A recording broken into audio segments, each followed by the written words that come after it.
വനിതാ അഭിഭാഷകയോട് മോശമായി പെരുമാറിയെന്ന ആരോപണത്തിൽ ഹൈക്കോടതി ജസ്റ്റിസ് ബദറുദ്ദീന്റെ കോടതി ബഹിഷ്കരിക്കുന്നത് അവസാനിപ്പിക്കാൻ തീരുമാനം. ഹൈക്കോടതി അഭിഭാഷക അസോസിയേഷന്റേതാണ് തീരുമാനം. അസോസിയേഷനിൽ നിന്നും അഡ്വക്കേറ്റ് ജോർജ് പൂന്തോട്ടത്തെ സസ്പെൻഡ് ചെയ്തു. വിവരങ്ങളുമായി സാനു കെ സജീവിച്ചിട്ടുണ്ട്. സാനു, ഏതൊക്കെ തരത്തിലുള്ള നടപടികൾക്കാണ് തീരുമാനം ഉണ്ടായിരിക്കുന്നത്? കൂടുതൽ വിവരങ്ങൾ എങ്ങനെയാണ്? കേരള ഹൈക്കോടതിയുടെ ചരിത്രത്തിൽ കേട്ടുകേഴ്വിയില്ലാത്ത ഒരു പ്രതിഷേധത്തിനാണ് കഴിഞ്ഞ ദിവസങ്ങളിൽ സാക്ഷിയായത്. അതായത് കോടതിക്കുള്ളിൽ വെച്ച് വനിതാ അഭിഭാഷകയോട് ജസ്റ്റിസ് ബദറുദ്ദീൻ എന്ന ഹൈക്കോടതിയിലെ ജസ്റ്റിസ് മോശമായി പെരുമാറി എന്ന് ആരോപിച്ചുകൊണ്ട് അഭിഭാഷക അസോസിയേഷന്റെ നേതൃത്വത്തിൽ വലിയ സമരങ്ങളാണ് നടന്നത്. മണിക്കൂറുകളോളം ജസ്റ്റിസിന്റെ ചേംബർ ഉപരോധിക്കുന്ന രീതിയിലേക്ക് കാര്യങ്ങൾ എത്തിയിരുന്നു. തുടർന്ന് കഴിഞ്ഞ ദിവസങ്ങളിൽ ഇതുമായി ബന്ധപ്പെട്ടുള്ള സമരങ്ങൾ നടന്നിരുന്നു. അഭിഭാഷക അസോസിയേഷൻ ഇതുമായിട്ട് ബന്ധപ്പെട്ടുള്ള പ്രതിഷേധങ്ങൾ നടത്തിയിരുന്നു.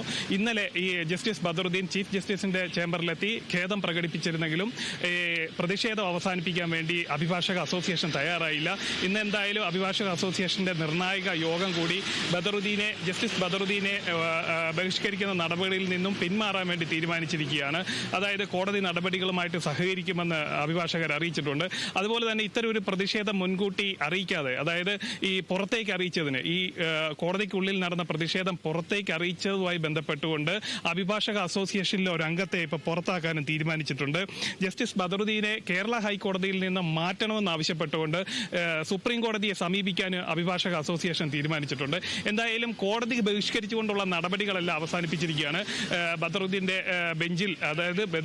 ബെഞ്ചിലുള്ള കേസുകളുമായി ബന്ധപ്പെട്ട് അഭിഭാഷകർക്ക് ഹാജരാകാൻ ഒരു തീരുമാനമെടുത്തിട്ടുണ്ട്. ബഹിഷ്കരണം എന്തായാലും താൽക്കാലികമായിട്ട് അവസാനിപ്പിച്ചിരിക്കുകയാണ്. എന്നാൽ ഇദ്ദേഹത്തെ, ഈ ജസ്റ്റിസ് ബദറുദ്ദീനെ കേരള ഹൈക്കോടതിയിൽ നിന്നും മാറ്റണം, മറ്റെവിടേക്കെങ്കിലും മാറ്റണമെന്ന് ആവശ്യപ്പെട്ടുകൊണ്ട് സുപ്രീം കോടതിയെ സമീപിക്കുമെന്ന കാര്യം അസോസിയേഷൻ അറിയിച്ചിട്ടുണ്ട്. ആതിര. ശരി, സ്ഥാനത്ത് തുടരുക. മറ്റൊരു വാർത്തയുടെ വിവരങ്ങൾ കൂടി അറിയേണ്ടതുണ്ട്.